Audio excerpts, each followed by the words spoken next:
just a menace, just a menace. Menace is sobriety, just a menace. You know, my rock bottom's different to yours, different to Tom's, Dick's, Harry's. Yeah, you're right. Or everybody like that. So I suppose that you mentioned about the realisation, you know, trying to sift through the denial and all that. It's like there becomes a time when you know that there's something else. Yeah. You know, I suppose that tipping point where that curiosity supersedes the mundane nature of doing what you've always done. You know, people obviously, you know, you've got it 1,000 times, not reinventing the wheel, we're the insanity doing the same thing over and over. Yeah, of course. So I suppose you just need it, call it hope, call it someone or something, whatever way you describe it, where you just think, okay, like, where am I going here? Hello and welcome to another episode of Menace to Sobriety with your host Daniel O'Reilly, and it's good to be back in the studio. For those of you that are joining my journey here on YouTube and out there listening on the podcast that don't really know what I do as a day job, I haven't been able to get down to the studio for a while because I've been shooting a feature film. I'm an actor, comedian, as well as a sober podcaster. But I've been up and down, in and out, struggling to get to the studio with some guests, but I've been trying to keep the pace of the podcast going. And I'm very excited to be back in the studio and chatting with this next gentleman. It's going to be a nice, relaxed conversation. I've got a feeling that we're going to have lots of great nuggets of information. So sit back, relax wherever you are, and welcome. I'm going to read it off here. Welcome, Mark White. He's the founder of Your Town Runners, Run Grateful, and new male-focused wellbeing platform, MEUS. I hope I've pronounced that right. But look, let's get into it. Welcome to the podcast, Mark. How are you, mate? I'm okay. Thanks for the invite. That's all right. And before we start, my good pal Brett. Yes. A lot of people are doing this for me at the moment. You know, if anyone, because the podcast has picked up and sort of kicked off, and if anyone knows anyone that's inspiring, they're always sort of contacting me and going, "Is that the old Bill, mate? They're outside the door. Look, they're going wild." You're not wanted by the police, are you? Not these days. No. But and Brett said, "Look, listen, check this guy out. I think it'd be great for your podcast." As per usual, I've done a little bit of reading up on you, the stuff you sent over and stuff like that, but I'm really excited to hear your story. So, yeah, welcome. Have you done any podcasts before, Mark? Yeah, I've got my own podcast, actually. Oh, shit. Yeah. I didn't know that. That wasn't on my notes. What's it called? That's all right. It's Move with Gratitude. So it's all focused on movement and gratitude with the Run Grateful thing that you half mentioned there. Yeah. So, yeah, I've been on your side of the table. Wow, wicked, yeah. And I've been on a few, but yeah, never with you. So yeah, I'm excited to see where this goes, mate. Well, we'll get into the gratitude thing because we briefly spoke about it outside. It's such a huge part of life and sobriety and stuff like that. But before we get into that, Mark, let's start with your story, right? Before we get into what you're doing now and what we can learn from you and the inspiring stuff and all that, let's go all the way back and talk to me because you went sober fucking early. And that normally tells me that you fucking hit it hard from a young age. So talk me through your story, starting from growing up when you or whatever, and what happened, why you became sober, what's led us up to how many years sober are you now? Just short of 21 years in a few days, well, 12 days to be exact. That's mental. And you're about the same age as me as well. Yeah, 40 next month. So I've got a couple of years on you, but what's that? How many? 21 years? 21 years I'll be, yeah. Fucking hell, right. Let's soak all that information out. Tell us your story. Okie doke. So, yeah, listen, Jesus, yeah. Where'd you start? Yeah, well, it's a strange one really because I can remember, a lot of what's happened, but I don't tend to, a lot of my early sobriety was hyper focused on the obvious, which is early days, how I felt, how I was, what I did. So fast forward all these years, it's not impossible to reflect with any kind of clarity. Yeah. But I know the headlines, which is I suppose the most important. But I tend to want to focus more on it's kind of how I live my life today sober and what that consists of and how I'm encouraged to kind of get out there and amongst it sober, really. Yeah. But answer to your question is why did you go sober? Why did I go sober? I was 18. Right. And like a lot of things, really, consequences of my behaviour. Okay. And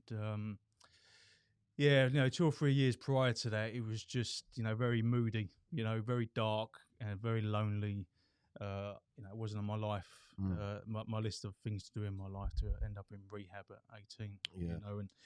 And I was surrounded by various people that were doing similar things to me. So you kind of, when I was looking outwardly, I was thinking, well, he's doing that, she's doing this, etc. So it's kind of like the norm, and I was young, and for a lot of people at that age, doing them kind of things, it's the type of behaviour that kind of goes on in your teenage years. You're out there, you're trying things, you're curious, drugs, you're drinking the drugs, and but there was another side to it for me, unfortunately, or fortunately, depends what way you look at it. That was really kind of dark, uninspiring. I had no real hope.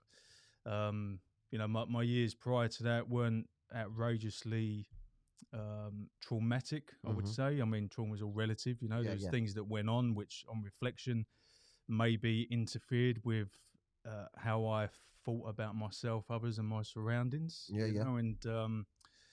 But something that was very obvious very early on, as I started to do a bit more work and sift through the denial, which is alcoholism and drug addiction, all that kind of stuff, and all of a sudden you're seeing life how it's probably meant to be without the without the blinkers on. I was a very insecure kid, very inadequate. Always trying to navigate around. Okay, well, he likes me. Does she like me? Does he like me? That kind of people pleasing, overcompensating. Very fear driven. I was a bit of a not literally to your standard, but I was a bit like the class clown, the comedian, kind of growing up early doors, primary school days. But fast forward to the teenage years, and fucking hell, mate, it just kind of all went a bit wonky. Just started to become very insecure, and and then to mask a lot of that kind of stuff, things happen, and then all of a sudden, you have a drink and some drugs and start to smoke, and all this kind of jazz, and subconsciously it's kind of doing something for you which you didn't feel like you needed, but it was filling a hole. It's filling a hole, and like I said, this type of language or terminology is fucking oblivious to it. I was just like, okay, I like this, and and I'll just kind of crack on and keep doing it. And what was your rock bottom that before you got into rehab, I guess it was? So like I said, for a few years it was very moody, very uninspired, and no direction. I had no structure. I didn't fucking know who I was, where I was. And was you daily using like that? I was daily using. And and again, early on in recovery days, it's hard, isn't it? Because you always judge yourself and others. Well, they're doing X, or they're doing more than me, and all this kind of stuff. So am I? Aren't I? Is it just a problem drinker? Am I just going through a bit of a dodgy stage and all that kind of stuff? So, but I suppose the rock bottom, I remember looking outside my window. So I got caught doing something. I won't go into too much detail because it's not all my story to tell. And I had a decision to make. I could literally go in a couple of directions. And listen, this was the first of many consequences. So it wasn't like new news for me. But I got presented with a choice. You either kind of go in this direction, which involves kind of police and other bits and pieces, or you can seek a bit of help, and we can kind of look into that area. Right. And the help was like there was a day alcohol drug place close to where I was, and it was just day services. You rock up, this kind of counsellors, therapies, and just people in there that can kind of guide you, you can talk to, and just kind of get a sense of if this is where you belong. And so the rock bottom was, I thought, oh, fuck it, I'm going to do this one. And I was 18 at the time, like I said, so felt like the obvious thing to do. Albeit I didn't think I needed any kind of help or anything of that nature. And that was January 2002. And then I sobered up in the June 2002. So there was a 6-month period there where I was going to this place daily. And I was starting to hear people, and listen to their stories, how they thought, how they felt, the things they were getting up to, their fears, their anxieties, their stresses. And I was thinking, fuck. That's me. Yeah, I was like, this rings true to me. Obviously, you still got the massive voice, which is really, really loud in your head to say, oh, fuck that, what are you talking about? This, that, and the other. So I had 6 months of kind of in and out, still drinking, still using, and other bits and pieces. And then the day come where I was looking outside my window, I'd been on it for a couple of days, and I had the opportunity to go to rehab, which not everyone gets that, and so I was very lucky to kind of have people around me to support that. I was suicidal, very dark, very hopeless, like I said. And I remember looking outside my window. It was like early hours. I don't know what it was, 3, 4, 5, 6, something like that. It was light anyway, so maybe not 3, maybe closer to 6. And I was just said to myself, fucking hell, Mark, you've got a couple of days here where you've got an opportunity to go to rehab.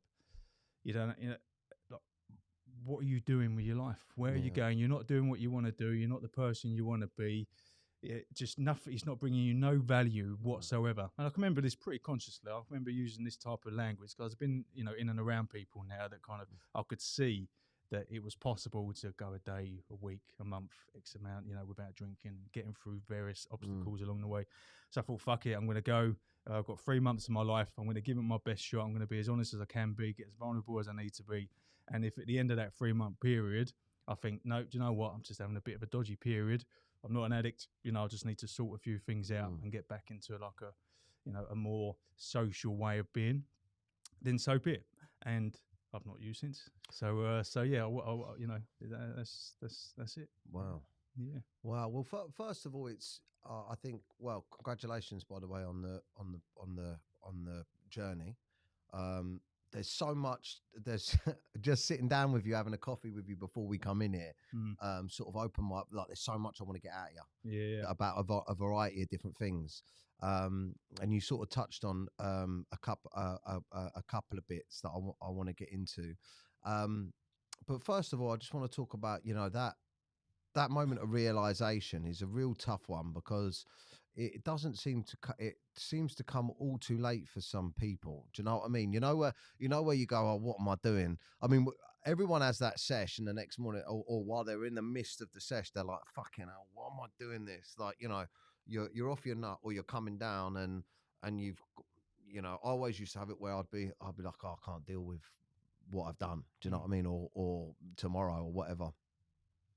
But to get to the point where you're like, why am I doing this in general? Is a real tough place to get to. And I think that the terrifying, I guess what I'm getting to, the terrifying thing about that is, and the reason why people don't get this, because it's sort of like that moment where you're like, I've got a problem. And where you went, right, I'm going to go and give it my best shot.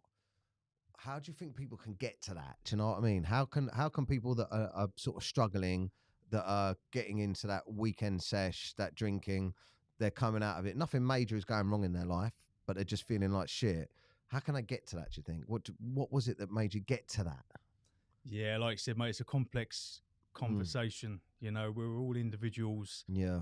And what I mean by that is I mean, it's quite an obvious statement to make, but, everyone's story is slightly different. There's a lot that is similar. So if you were to kind of or kind of separate the story, which I'll get into, and I learned quite a lot of that quite early on through a particular individual. But it's just kind of sieving through, rewiring the mind. Yeah. And because on any given day could be the day, where you kind of think today's the last time, or today I'm going to commit to X, Y, and Z, and who kind of knows whether it's your time or not. There's fine lines with a lot of this stuff.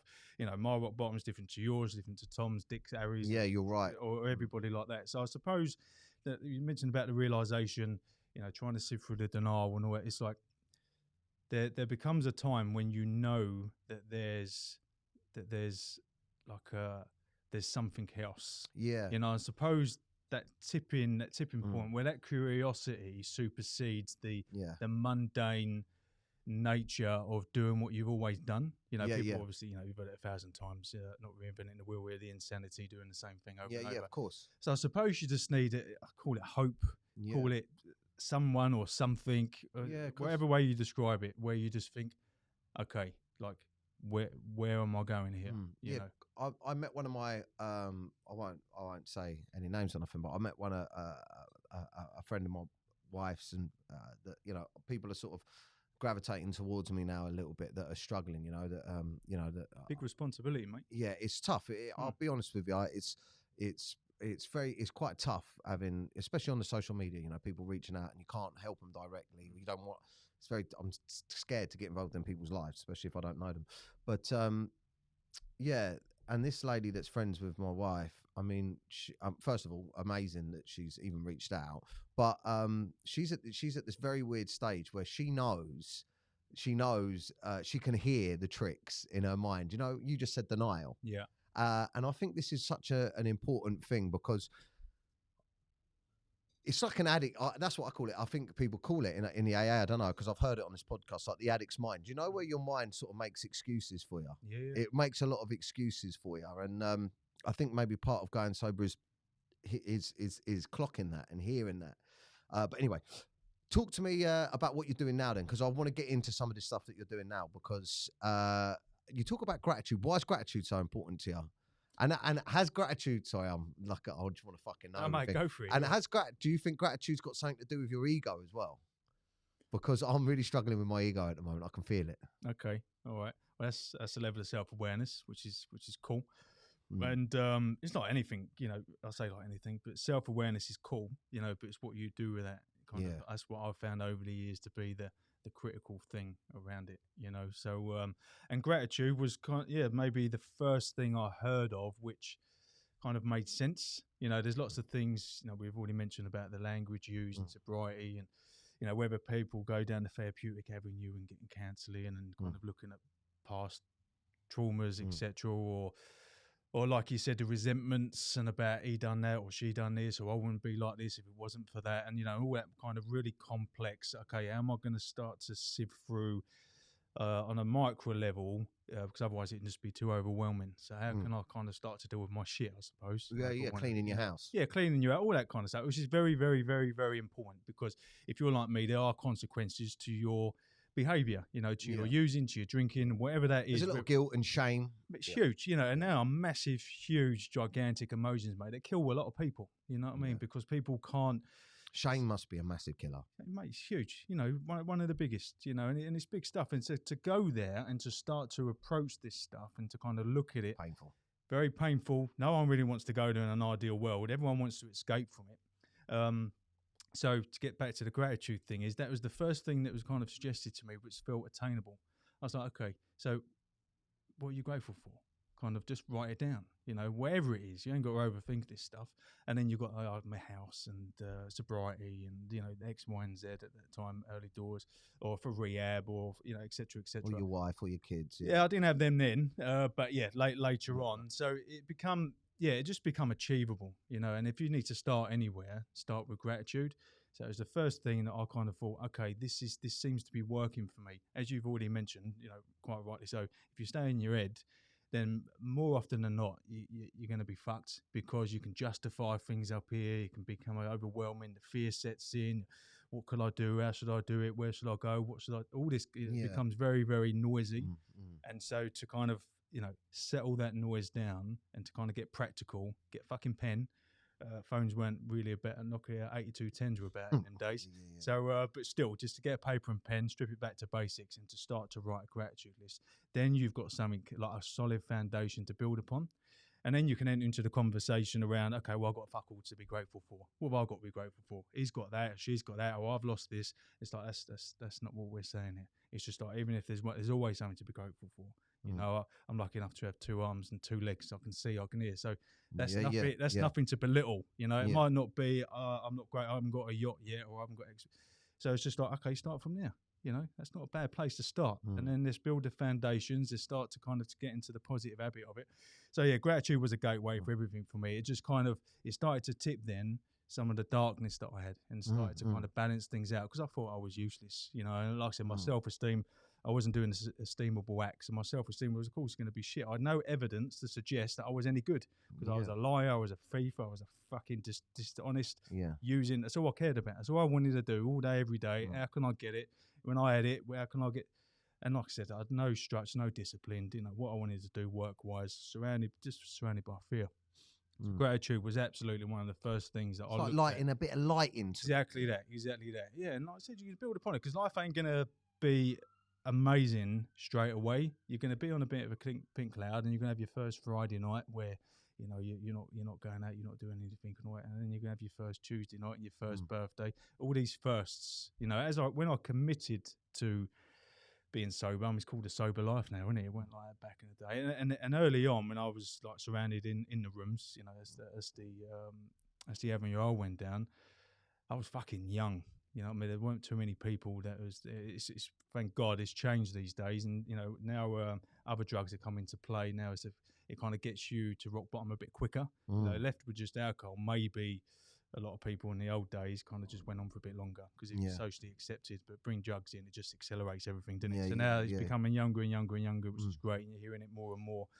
I went off on one there, so I don't quite know why. But anyway, all these things you pick up along the way, and then, as you mentioned, let the light in a little bit, start to build your confidence, your self-esteem, start to roll other people out, start to kind of replace the plug with other things, start to do the work, go there, fucking feel it, face the fears, be honest, and and listen, what happens, you know, and who knows, that's the tapestry of life, mate, innit? Fucking hell. Yeah. I ain't worked it out yet. You know, I ain't worked it out. But apart from the sober thing, listen, I know now, fully accepted, not going to have me ever again in my life. Never ever, you know? So I say that with some confidence because of, obviously, what I've done over the years to suggest that, but by no means do I want to come across cocky. Fucking no way. Like, it can get you. It can absolutely get you. Yeah. So, but listen, I know for a fact you can stay 20 years and 340 odd days sober, and you can go through a lot of shit and still stay sober. So I know that no one can ever take that away from me. No one can ever tell me otherwise. Whatever your story is your story. But what's your what's kept you sober? What work? What is the work? Because I'm only so much. I know. I just the only reason I ask is because it's great you're asking this shit. Yeah, because I'll tell you why. You're eager. Yeah, and people keep saying to me that I'm white knuckling it. Right? People keep saying that to me. I keep hearing this expression. Because this weekend I was saying to you, I had a right wobble Sunday night. My missus, my kids are away. It was bank holiday. The sun was shining. I'm having a real battle with my ego at the moment. Like I was saying to you, my ego, where, you know, when I'm struggling, that, you know, where I want to go out, go to the pub, sit in the beer garden, and my ego, you know, where I can't do that, it's like I'm not hearing from my friends. This is a massive one for me. I say my friends, but there's a couple of people in particular that I can't work out if I've done something wrong, really badly wrong back in the day, or, you know, at my wedding or whatever, or they just, because they're heavy into their sessions and drinking, that they just don't want me around, or if it's just part of it. But it was all really apparent because it was sunny. It was a bank holiday weekend. My family was away. It's like the perfect opportunity to drink and sesh and stuff, and I couldn't go down there, and I was sort of left with myself. And then certain people that I'm not hearing from, and all these emotions were going, and I was like so close to fucking just pressing the fuck it button. But I don't think I was, but I mean I was in my head. Yeah. And I've spoken to other people about it. I miss them days. What? Just when you're fucking, every part of your being just wants to be doing something else. Yeah, that's mate, how it felt. So, yeah, mate, it's fucking big stuff. It was bad, man. It was like, it felt like a panic attack, right? Where I was literally sat on my bed, and I didn't want to put it on my wife too much because she's on holiday with the kids. She's got the kids there and they're having a great time. I didn't want to put it on her, and I knew it was something that I just had to accept. But I didn't know what to do. I was like, I felt like I was going to do something stupid. Do you know what I mean? And that fear and anxiety, and everything went through my mind at once. But I spoke to a few people about it, and they was like, yeah, because you've been white knuckling it. It's because what you've done the whole time is just fucking, you know, I'm doing the podcast, I'm doing all this, but I should go to the talks and go and do the 21 steps or go to the meetings because I'm not doing the work or understanding. I don't know where I'm at, but I'm at this weird point where I think this is where I kind of got to the last time, but less months, like 3 or 4 months, where I wanted to go sober, and then I got to a point, and I'm trying to there's voices in my head saying, "You can go back, man. Do you know what I mean? You'll be all right." Mm-hmm. But where I know that's not right, and like even darker thoughts, thinking, "Fuck everyone that's going to get upset with it." But like the reason I'm not there with where I'm supposed to be with my friends and at the pub and stuff like that is because I've gone sober. Why have you gone sober? Yeah, it's just fucking weird. Mate, I hear you. You know, slow it down, mate. Slow it down. Listen, it's a lot. Yeah. It's fucking big changes. You've had years and years of certain behaviours and thought patterns. So, there's loads there. You know, there's fucking loads there. I could kind of say. Sorry, I'm just like. No, mate, don't apologise, mate. It's still part of it. Yeah. You know, but you know what's easy. It's not easy. You know, and what the circumstances around it, yes, kind of you're putting yourself out there, and a lot of people know, so it kind of comes with that. I mean, it's quite obvious, but there's also a subtle nature of responsibility there and accountability. You know, and no one really likes responsibility in that way, because it become a little bit intense. And then like the questions, why am I doing it? Am I doing it for them? Am I doing it for me? Is it the ego? Mate, there's a lot in play over here. You know, there's a lot of play. But what I would say is, one, you didn't do anything, did you? No. Sunday night. So that's good. You know, I mean, that's good. But then also, like I said, there's so many patterns in there of ways of thinking and should do this and would do that. And like I said, alarm bells are kind of going off really loud in your mind. And you can even talk with the intense nature of what you're just sharing back with me, fucking being pulled here and everywhere. Yeah. And it's just important. And you mentioned the word accept. No one's asking you to accept anything today, because acceptance is like the final destination. And to a certain degree, it depends who you talk to. And I don't want to kind of baffle people with science, really. But there's so much that goes before acceptance, you know, and even then when you reach there, you kind of find that you don't reach that final destination with it anyway. You know, acceptance is like grief. You're grieving, you know, that's ultimately what you're doing. So it's just like you're remembering the good times, you know what I mean? And then you're feeling sorry for yourself. Why can't I do this? And then there might be a little bit of anger and resentment going in there. Well, if this was different, or if that I pulled that out a few minutes. So mate, you're grieving. Yeah, that's it. You know, and grieving, you ain't going to fucking grieve after a week, a month, 2 months. And every time you push the envelope and you kind of go out there a little bit more, you're just kind of getting a new experience, because you're facing things for the first time, i.e. your kids going away, your missus I don't know if it's your first time since, I'm not too sure, but it hasn't happened every weekend, I know that much. So before you're doing it, you're just building the evidence. So now she's done it, or doing it, I know she's back tomorrow. You do your first, that's the way that I describe my first year, 18 months, doing the first of everything. And just building that confidence, because all of a sudden, then you can't deny that you can't do it before. And there's some tough choices, you know, at the time, like I said, no matter what age you are, so I don't want to keep kind of bringing it up, but everyone that I knew were doing certain things and going out, and listen, some of them are still doing it now, probably, I'm not too sure, so I don't know if you're 18 or 38 or 48, you know, I can still see them up at the pub and going out and about and all that kind of jazz. But you've got to make some choices, you know what I mean? And that's the harsh reality of life. Who uplifts me? Who supports me? Who guides me? Who could I kind of, I say do without, like I said, but you've got to make some, it's about you, do you know what I mean? But making them decisions and facing your reality is something that you wanted to escape from for whatever reason over the years. So that what you've just said there is a massive part of it. So feeling and this I know exactly what it was. I know exactly what it is. You know, I'm saying it's a mixture of, you know, the sun being out, bank holiday weekend, everyone in the pub. That's the story, mate. Yeah. And, you know, my missus being away and all that. I know exactly what it was, you know, not getting contacted by a few certain people, and that those relationships completely sort of broken down. Right. That rejection. Right. So that rejection, so that angered me and brought something on that I could relate to over the years through other things that have gone on in my life. And my instant normal go-to would be oblivion. Do you know what I mean? Well, I'd be like, well, do you know what? That's really upset me, that has. So do you know what I'm going to do? I'm getting smashed. That is what it was. So what happened to me Sunday night, I feel like I fucking saw the root of the problem right in front of me, man. Like the root of the problem all these years that has been, as soon as something upsets me deep inside, or something hurts a part of me that's been hurt before, or I see something that's scary, or whatever it is, it's like bang drink, bang drugs. The lot of it. I want to get away from everything. And when I come back, some time would have passed, so those feelings would have gone. And I think it's a mixture of maybe realizing that, and also a realization that I can't do that no more. And that was sad. Even though it's destructive. It's weird, isn't it? Yeah. It's weird, mate. It's all.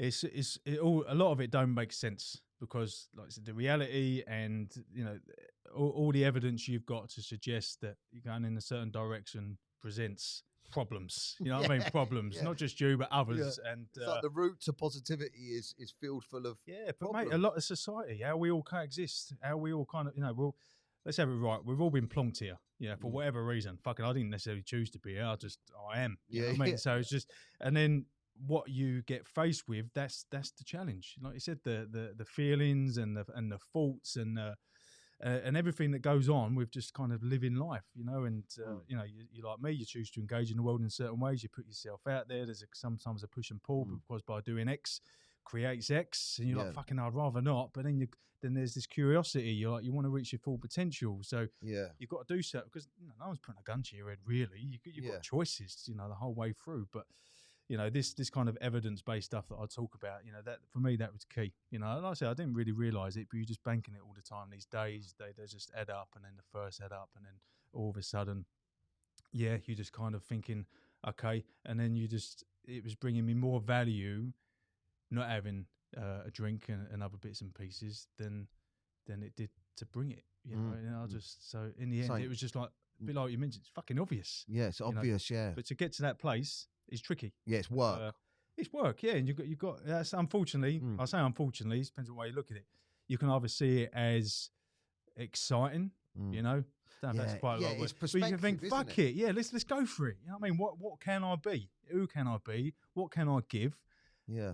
And, I love that. That's inspiring. That's better. Let that be that curiosity as opposed to the fucking same old stuff. Like when you strip it back, what's the fucking point of that anyway? You know, even now, if someone was to put, you know, a bit of yayo under my nose or fucking drink it, why? What escapism from what? Why? Yeah. Why do it? And even now, because like after a year or even after a few months, a year, you probably have it. I'm sure you can have a drink now. Surely you can. So who gives a fuck whether I can or I can't? I don't want to. You know, my life. What's the point? Yeah, and then as you can relate to with the girl, you know, my daughters, fuck that. You know what I mean? I ain't ruining everything that I built. I've worked hard for what I've got. You know what I mean? I've worked fucking hard. And especially, I don't want to kind of categorise times, but first 18 months, fucking tough, like white knuckling, whatever way you want to describe it. I was doing the work. And all of a sudden, yeah, it's very raw, isn't it? You're seeing the behaviour, and you've got to make amends to people. And, oh God, and you can remember and all them insecurities and inadequacies, you know, and you know, there's some bits and pieces where I'm fucking so nervous socially and around women, all fucking really nervous. Yeah, I don't want to go to parties. I ain't got to drink no more, you know. I mean, like all that kind of they're drinking and they're just kind of can let it go and all this kind of stuff. Fuck me.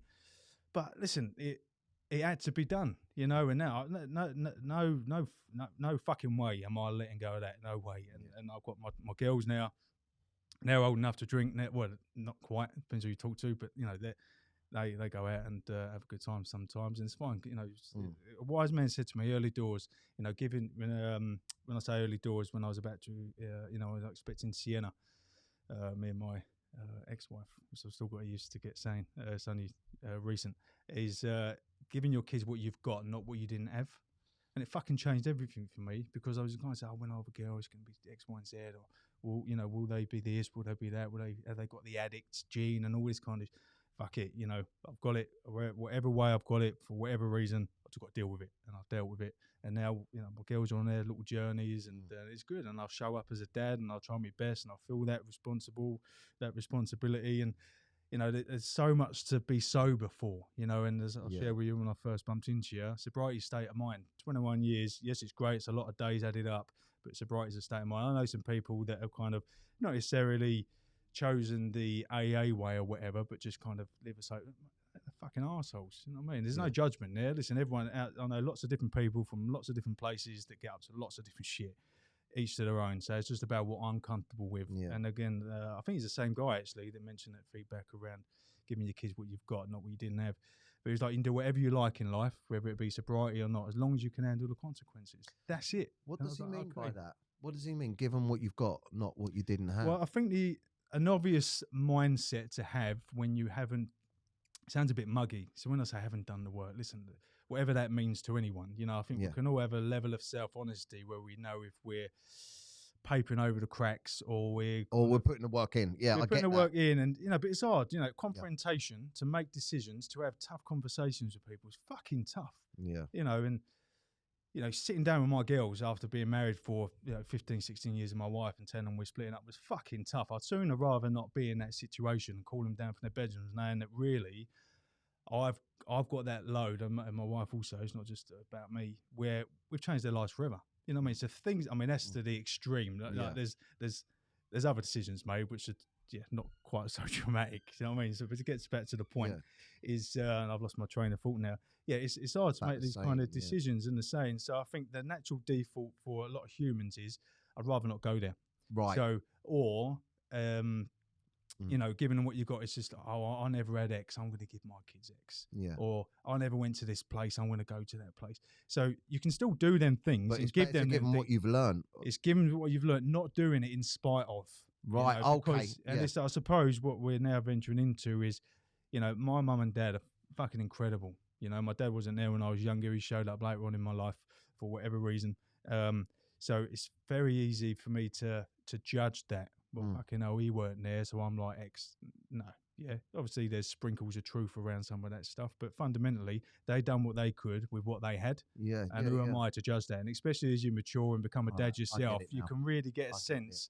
Actually, I'm just doing and that's not perfect, by the way. My girls, you know, whatever, they're amazing young women and fucking incredible. And I love our bond and all that kind of stuff. You know, I don't own them. They're free to make their own choices, etc., etc. But I'm sure down the line, they might sit me down and think, fucking hell, Dad, you know what? Who knows, you know, but I try and be present. I try and show up. I don't present a perfect dad. They can see some of my endeavours in life and, of course, on reflection, or you can always look back and think, I could have done that or should have done that. Or maybe if I knew that, I wouldn't. But that's just life. A level of acceptance to who you are. Yeah. And I'm very much like, I've got this group, Men and Their Emotions. It's this one here, Men and Their Emotions, right? It's on Facebook, yeah? There's like 40,000 lads in it, right? Yeah. And they can, they can post stuff anonymously, or they can, or they can put the name, but they could be going through anything, like drug betting or gambling addictions, whatever, talking about parent alienation or divorce, or, you know, a lot of lads in their suicidal thoughts and all that, and there's a lot of advice in there, and I watch all very light, yeah. It's fucking hell. Deep. Yeah. It's deep, but I created it simply because my inbox, from doing this work and putting it out there, and one of the reasons why I put it out there, it's very similar to Sunday night. You know, Sunday night when I was feeling those things, I put a status on my Facebook. Exactly how I was feeling. I want to fucking drink and and I thought if I put it out there, I'm less likely to fucking lie. To, you know, accountability. I put it there, and then I got all the positive love, you know, all the attention that I needed at the time because I felt fucking insecure. But I got all the positivity, and I looked at it and I was like, yeah, you know. And it's very much that's what the group is for lads to be able to put something out there and get something back. And a lot of so much of the stuff in there is, you know, men that are suicidal because they've lost their families, or they can't see their kids, or they're not allowed to see their kids. And it was all I kept seeing was kids. And it really became, and this is something I was going to chat to you about, but because we're in a similar situation, you know, 2 daughters, yours are older. But my behaviour was really affecting my family life, you know, going out and drinking, coming back, being aggy and fucking rude and just not wanting to deal with anything because I was on a come down or hungover, and and it was affecting my home life, right? And my view on it, my motivation was very much, what are they going to look back on, you know, when they're sick? And I always used to think when they're 16, 17, 18, what are they going to look back on who their father was? Out at the fucked at the weekends, hungover, didn't want to do anything to them. And also, what are they going to get used to? Drunk men, you know, men that drink. And actually, it's all because my attitude always was before, mate, there's nothing wrong with doing drink and a bit of drugs. Do you know what I mean? There's nothing wrong with that. You know, it's fine. And when my wife essentially was just asking me to be present, it was like, fucking stop giving me ag, you know, classic. And this is what men are going through right now. And then it's too late by the time they realise the family's already gone. Yeah. So I guess what I'm saying is, you know, and the fear of putting all of this out there is one day they're going to watch and listen and see. But I'm very much in the mindset that I want to be able to say, it doesn't matter what you do wrong in life. I mean, I know there's consequences and it does matter, and I think maybe I got that from you as well, is that as long as you can learn from your mistakes and you can stop, like I've stopped, and try and learn why you do things and repair, then that's the way. And did you have that same motivation? Was your thought process the same? Did you was that at the forefront for you as well in your sobriety? Yeah, I think so. I mean, from early doors, I remember actually. Yeah, this feels like it's the right answer. And ultimately, we're talking about taking responsibility. You know, which, say that to anyone, it's like, fuck off. You know what I mean? It's something your mum would say, or your dad would say. You know what I mean? Like, grow up and all this kind of jazz. But yeah, you reach certain stages and where you tune into that frequency, and you think, actually, yeah, they were right. You know what I mean? Especially now, my girls sometimes say what I said when I was their age, listening to, you know, that we're not reinventing the wheel here. Yeah. But I remember I was in rehab and I wrote a letter to my mum, and it's very apologetic again. Listen, I'm so sorry, I've fucking done it again, and you might have a few people knock on the door because I owe a little bit of money to whoever, and So, but I'm in rehab now. I'm going to sort myself out, all that kind of jazz. And she wrote back very simply, actions speak louder than words. I'm like, fuck. And it just stood out, And I thought, do you know what? She's fucking right. Do you know what I mean? Like, she's been here before. I've been here before. How many times are we going to be here again? Take responsibility. And that is another little fucking kick up the arse, which has been said many a times before. You wanted immediate forgiveness and like verification and like, we're really, it's work. No, mate, it's fucking, it's not good. It's not good, and at the time when you're so selfish and self-centered, you can't kind of see it. And as you've already highlighted, the ripple effect to your family and other bits and pieces. And it's like, actually, you're at the center of all this, Mark. You are at the center of all of this. So for good or for bad. So like I said, we can go for you, can go against you. So you can just kind of pivot and kind of crack on. And just kind of, do some work, etc. Take responsibility, take ownership, extreme ownership, very, very, very important. But in order to do that, you need to get a bit of clarity as to people, describe it as shortcomings. Okay, what's behind that? What's behind the fear? What's behind the insecurity? What's behind all, that selfish behaviour and all that kind of stuff? And then just bring balance, because I wasn't all bad, I'm a good egg.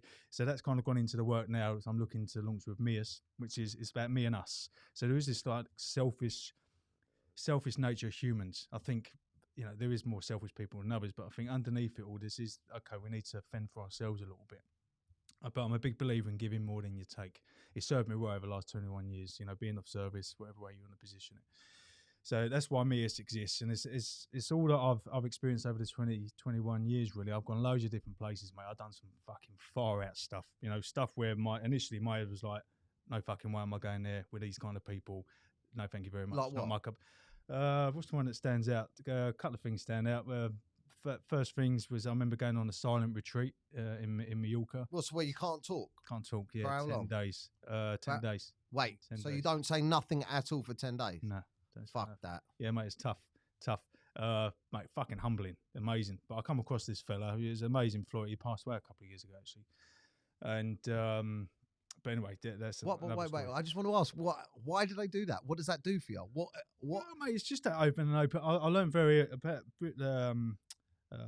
similar to the conversation around gratitude. I learned very early on about the power of the open mind. And about how we restrict ourselves and we don't want to go certain places because we judge it. A lot of this has gone into MEUS as well. So the silent retreat was, I was knocking around with some guys now, and they're fucking amazing friends now. They're more like brothers. And mate, they've been around the block. They've done a few things, proper East End, that type of naughty. Yeah, just that stereotypical generations, like early 60s and mid 50s. So they're a bit older than me. So 70s, 80s, whatever. The rest is, like I said. It's quite self-explanatory. So anyway, not the kind of people you would expect to go to a silent retreat. We're early days. This was 2000. My daughter was born. So this was like 2008-ish. So I was about a few years sober. But I was just kind of getting out there and amongst it now and keeping my open mind, trying these different things and being the silent and just thinking, fuck it, like, what's the worst that's going to happen? What is it going to bring me value? Is it better to try these things and not try it? You never know who you're going to meet, what experiences you're going to have. It's fucking far out. I remember having a panic attack on top of this mountain and this guy, Florian, I've got it tattooed on me now. But it's like someone flicked a switch because I was going through some bits and pieces, doing some work. And he said, Mark, it's about time the good man become a free man. Because I was still really restricted. I was still kind of self-doubt. I was still quite insecure in some ways. You still thought you was that old? A little bit. Well, like I said, there's transition. I was like a dad now, and I've got married by this time, and responsibility and all this. I just felt a little bit lost maybe within it, and the staying sober wasn't cutting it no more. It's a fucking amazing and an amazing step to take, and that was my foundation. But then it becomes, and it's not even addict behaviour, but then it becomes that full potential stuff. Okay, well, where can I go here? And I've gone sober now. What's next? Because it only lasts so long, and that's why people maybe relapse, and all that kind of stuff. Just like, okay, I've got off that pink cloud. Now life's happening, and now it's like, fuck me, no, thank you very much. I don't want this, and they just kind of go back on it, So anyway, things like this, the silent retreat. Other bits and pieces. I was jumping in ice baths fucking years and years and years ago, and now it's if you don't jump in an ice bath, we do all this stuff. Yeah, it's like. Yeah, I guess it's like, you start feeling good from sobriety, so you want to see what else makes you feel good or better. Yeah, well, just trying it and like, what's the worst that's going to happen? As I've without repeating myself. So the open mind was key, the gratitude was key, and then I was thinking, I was just flipping things really. So instead of thinking who don't I want to be, it's like, who do I want to become? It's kind of like who don't I want to be? So it's the same question. Who don't I want to be? Yeah, who don't I want to be? So I was just flipping the question internally, changing my perception on it. Same question, just asked differently. So I thought, okay. And then I was thinking, that all the attention that goes to and all the pressure, finding your purpose and all that can be suffocating. It's like, fucking hell, what am I doing and where am I going? And pressure. Well, it's massive pressure. And he seems to be, do what you love and all this kind of stuff, which, listen, it's lovely and sounds romantic. But it's massive pressure on it. So I was like, before you find your purpose, you need to find your spirit. You need to get an understanding of who you are, what you like and what you don't like, because all of a sudden you ask yourself certain questions, finding your purpose becomes a bit more obvious. And that can change. Things can happen in life, how you adapt to life, becoming a dad, becoming a husband, becoming a founder, whatever, present different kinds of questions. So you find within life, if I can go in either and every, there's no kind of set way, So then I was thinking, it's not always about going deep, it's about going wide. So I was like, keep the open mind, try something for the first time. Even if you don't like it, at least you try it. Like, is it going to kill you? No. Are you going to benefit from it? Who knows? Yeah. Just give it a go. You might learn something else about yourself. Yeah, but I think as guys in particular, like women are fucking years ahead of us in regards to the wellness stuff. Yeah. Because they're just willing to kind of dive in and chat a bit more or maybe just, try different things where guys were like, fuck that, what's she doing that? And, all that kind of jazz, which is cool. It happens. So not belittling it. So a lot of that's gone into MEUS. So I've got this way of living, because you've mentioned the word, which is really important. How do we do X? Or kind of how can we stay sober? Or how can we kind of just feel better about ourselves? Or how could we change this perception about this relationship that I've got? Because sometimes I feel like things are playing out in me, which isn't mine. You know what I mean? We're talking bloodline. But I'm thinking, fuck me, this ain't me. This must have happened somewhere. I know what you mean. You know what I mean? It's like, this ain't mine. It's just like, is this just in us? Is it, people say about changing the, changing the circle or whatever it is, changing the, whatever the fucking saying is. So anyway, so a lot of it's kind of gone into MEUS. So what's that going to be, an app? It's going to be an app, yeah. So I've kind of categorized it into movement, connection, and reflection. So every day I ask myself, have I moved, connected, and reflected? Not just move physically, but move kind of towards something, like towards a goal, and all that comes in reflection. But connecting with myself, with others, and my surroundings, and then just that reflective piece about who am I, where am I going? Have I got the right people around me, the right frameworks, people to uplift me and guide me? And then kind of, that kind of movement towards something. Do I know what my goals are? Because all this can kind of be like, where do I get this information? There's so much information out there about look like this, eat this. Mate, it's too much, too much. I mean, social's great, but everyone's an expert. And in the end, it's like, fuck it. Some people don't know what they're talking about. And it's really dangerous with the information they kind of give. So I was just like, if you can create a platform that's kind of focused on positive habits, movement, connection, reflection, trying things for the first time, it's pretty unique. It's a bit like music and Spotify, where you can kind of create your own wellness platform, your own wellness playlist. So you can have 5 minutes of upper body, 5 minutes yoga, 5-minute gong bath, 5 minute of goal setting. So all led by, it's the bollocks. When's that out then? Well, I'm just in the process of raising investment and all that fun stuff. So and then we get going properly. And I've just got a keen focus. It's not like men only, but it's very male focused in a creative nature around it, provoking the conversations around, how we interact with the world and how we could be better men. And, as a father, as a daughters, I know how important it is to kind of we show up. But listen, we're not the solution here. I think depending on where you are in life, you're just going to go through that cycle, aren't you? When you're young, you don't think in these ways. No. You just, if you're anything like me, you just want the birds and the buds and the stellas and the mobilites and the... Mate, if I was to talk to my younger self like me, I'd think, no thanks, mate. Drop me out. But it's important stuff. Self-awareness, mate, is critical. This is the crazy thing. How long have we got? We've got 10 minutes left. 10 minutes, yeah. This is the crazy thing about sobriety, is that like everybody, and you think you straight away, you think, right, I mean, it's no big fucking deal going sober, man. Like, all right, but it is if you depend on your drinks and that to cope.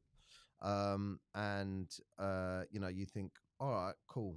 And you might think it a few times, I'm going to go sober, and it doesn't work. And then it becomes a scary thought, because you're like, oh shit, it's actually really hard to go sober. And then you go sober and you make the choice, you commit to it and stuff.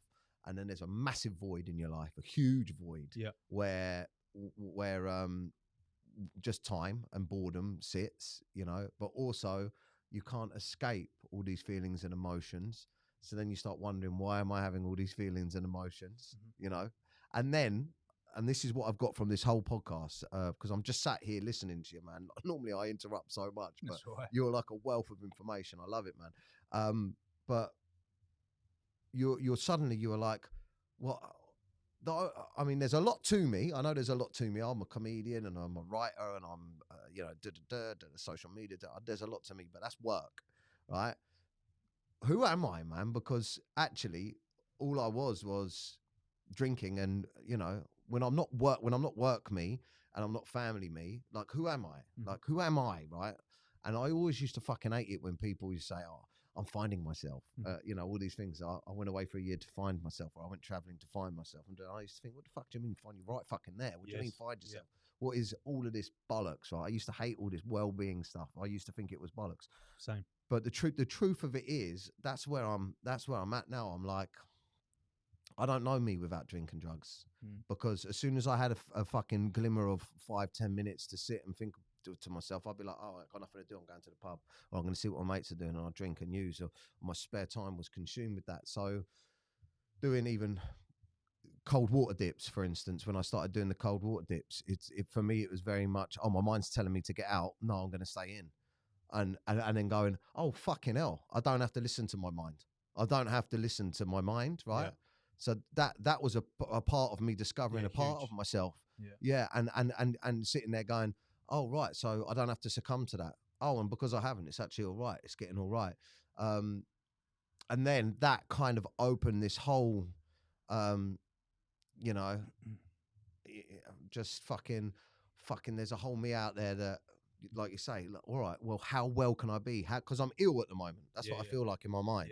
Managing the mind, mate, on certain days is a fucking full-time job. It's hard. Oh, mate, it is hard, yeah. And like you said, we're not promising rainbows and butterflies all day, every day. Yeah. It's just what we're presented with, or what I'm presented with, is life, And like I said, I've got choices. I can go and fuck off and not engage and be not irresponsible, but you know what I mean? There's levels to this. I can keep my life simple, in inverted commas, if things such exist. But no, I think like me and you, we feel like we've got something to get. It ain't even always about ego. You mentioned that word a lot. Listen, that exists, huge, and it's definitely something to be aware of. And as I've mentioned more than once, there's fine lines and what can go for you, can go against you. But one thing that you just mentioned there reminded me years and years ago. This is early days again.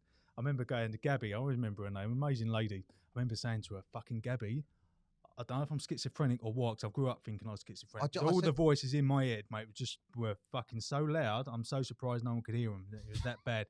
But at this time, I wasn't sharing this stuff. Like growing up, I couldn't talk to people about this because I think I was going mad, or I felt I was different, or no one loves that level of vulnerability. You know what I mean? Or exposing yourself in certain ways because you're like, fuck, people are going to judge you. And even now, there's people talk about certain things and becoming more open and honest.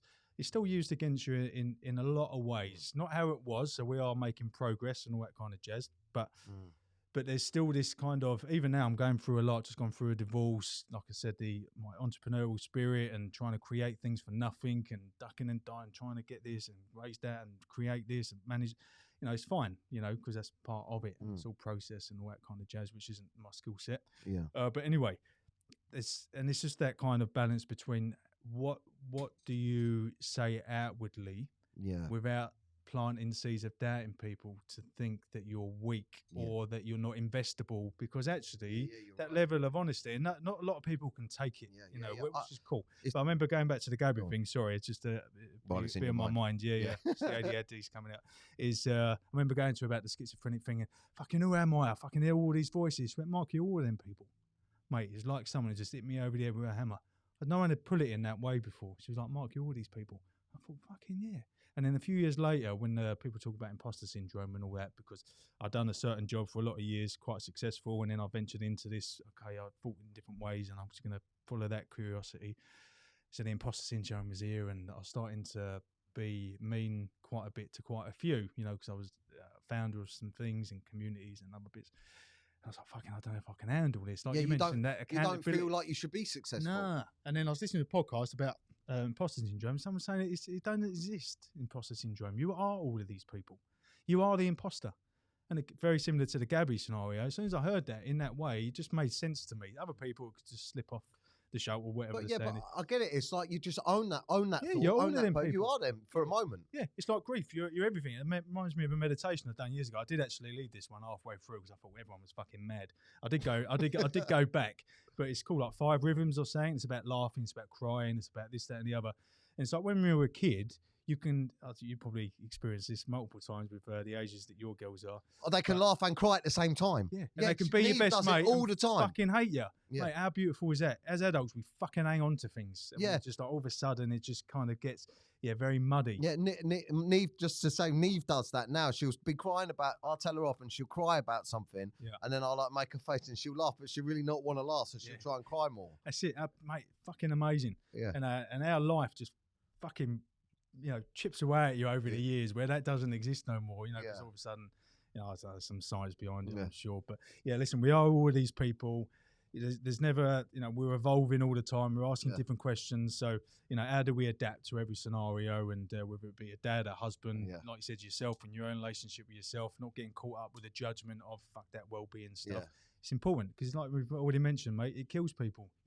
Not wanting to talk about stuff, not wanting to be that vulnerable. Listen, that sometimes it's appropriate and sometimes it's not. Not everything's for socials all the time. Yeah, you're right. As long as you've got someone in your life, and someone mentioned a long time ago, if you need a plumber, phone a plumber. So, especially with some of the journeys that I'm on, it's important that you seek advice from people that kind of largely trod your path. You're not going to, because then you could kind of come up against their own ceilings, Yeah, and I then know you feel judged, and it's like, okay, well, maybe you shouldn't do that, or just do this. And it's like, no, and it's just seeing beyond certain things, Yeah, that's the beautiful thing about when you go sober is everyone wants to help everyone, don't they? They do. Yeah. There's a lot of people there.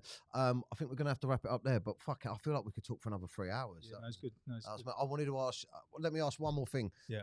Do your daughters ask you about why you're sober or sobriety? Or like, I'm just wondering when I get there, because it's weird. Like, there's not people, look at people that are sober like as a weird thing. And I always want it to be a positive thing to them.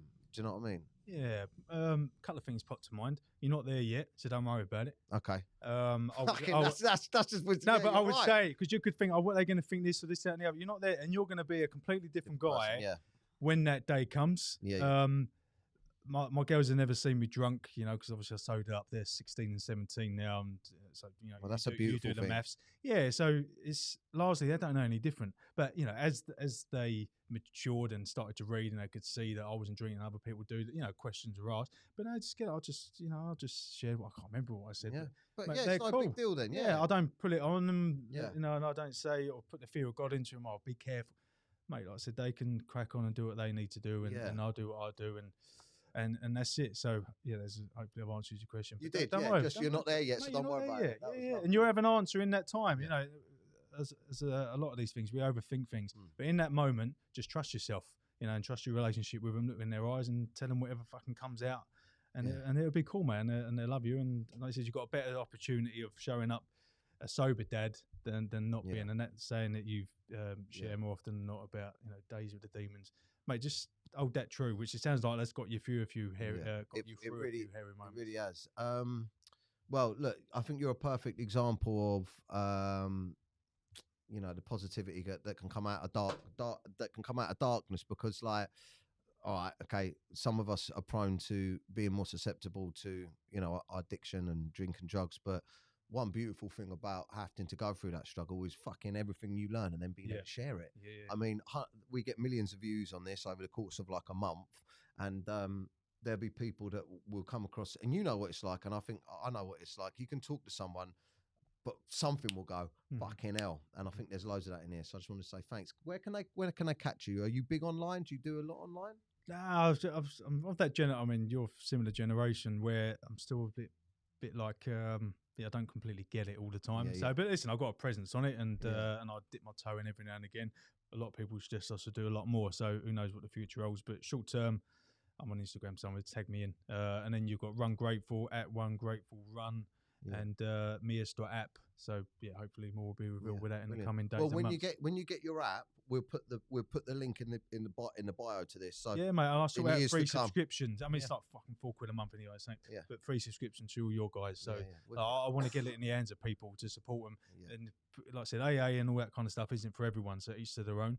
As long as you don't obviously judge it before experiencing it, but that's another conversation. But short term, if you just need something like a framework to kind of build these days up and to kind of help you navigate through some of the thoughts and feelings and try and move the body and the mind in certain ways and try new things, then hopefully MEUS can bring value to some and we'll see where it goes.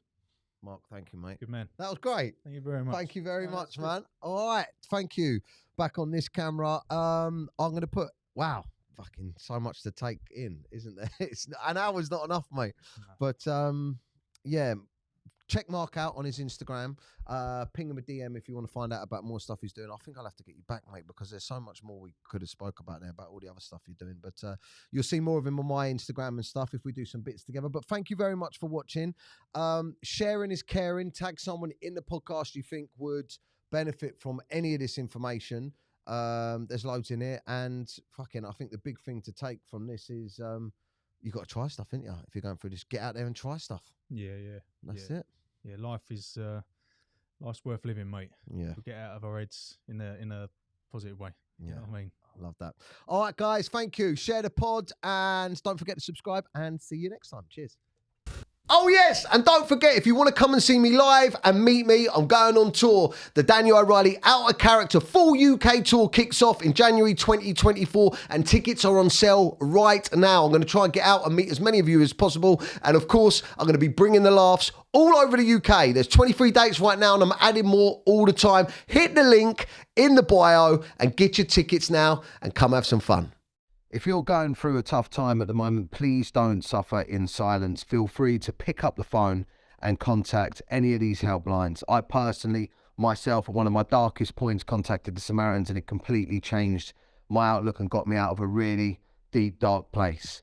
A problem shared really is a problem halved. So if you don't feel confident talking to those around you, check out any of these organisations and give them a call. This is my Facebook group. Just simply search on Facebook, Men and Their Emotions. It's for men only. But once you're in there, you can talk anonymously about your problems and help others and just feel a little bit of community. So come join the conversation, Men and Their Emotions, on Facebook. Thanks for watching. Menace is sobriety. Just a menace. Just a menace. Just a menace. Menace is sobriety. Just a menace. Just a menace. Menace is sobriety. Just a menace.